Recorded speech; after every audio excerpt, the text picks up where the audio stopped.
বলতে চাই, যেসব ইউনিয়ন থেকে ওয়ার্ড থেকে আমাদের মহিলা দলের নেতৃবৃন্দ কর্মীরা আসছেন, যারা দায়িত্ব নিয়ে আসছেন, তাদের অনুরোধ করছি আগে আমার মহিলা দলের তাদের নিরাপদ ভাবে তাদের পৌঁছে দেওয়ার দায়িত্ব গ্রহণ করেন এক্ষুনি। এটা হচ্ছে আমার প্রথম নির্দেশ।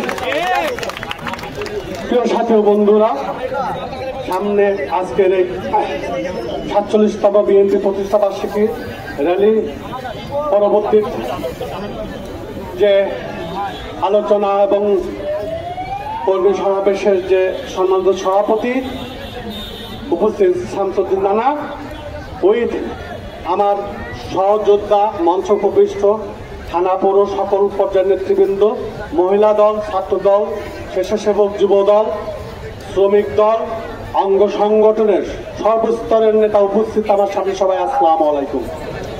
শরীর খুব অসুস্থ, ক্লান্ত।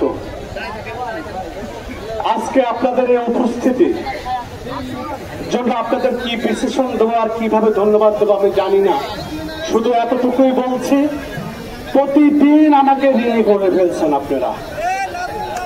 প্রতিদিন আপনাদের পার্টিসিপেশনের মধ্য দিয়ে রেকর্ড ভাঙছেন, প্রতিদিন আমাকে ঋণগ্রস্ত করে ফেলছেন। এর জন্য আমি আমার ব্যক্তিগত ভাবে এবং আমার বাংলাদেশ জাতীয়তাবাদী দলের পক্ষ থেকে আপনাদেরকে শুভেচ্ছা এবং স্বাগত জানাই। পাশাপাশি আজকে অবহিত আমাদের মহিলা দলের এটা আসলে অবিশ্বাস্য তাদের পার্টিসিপেশন। আমি আপনাদেরকে সালাম এবং শ্রদ্ধা জ্ঞাপন করি। সংগ্রামী সাথী বন্ধুরা, আমরা যেন এভাবে ঐক্যবদ্ধ থাকতে পারি।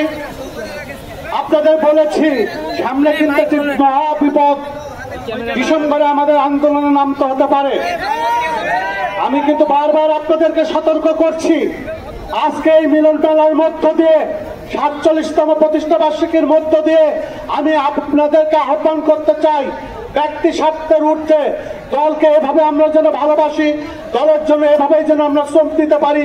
কারণ অত্যন্ত ভয়াবহ ষড়যন্ত্র চলছে, যে কোনো রাতে যে কোনো মুহূর্তে বাংলাদেশের প্রেক্ষাপট চেঞ্জ হয়ে যেতে পারে এবং আপনি আমাকে আবার লড়াইয়ের মাঠে আসতে হতে পারে।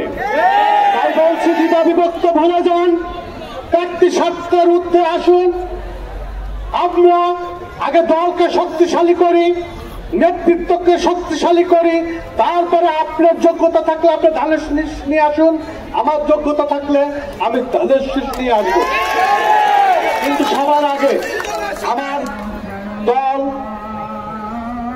তাকে সুসংগঠিত করতে হবে এবং আজকের এই সকল ভাবে যেভাবে এই র্যালি করেছেন বিশ্বদিন ইতিহাস হয়ে থাকলো।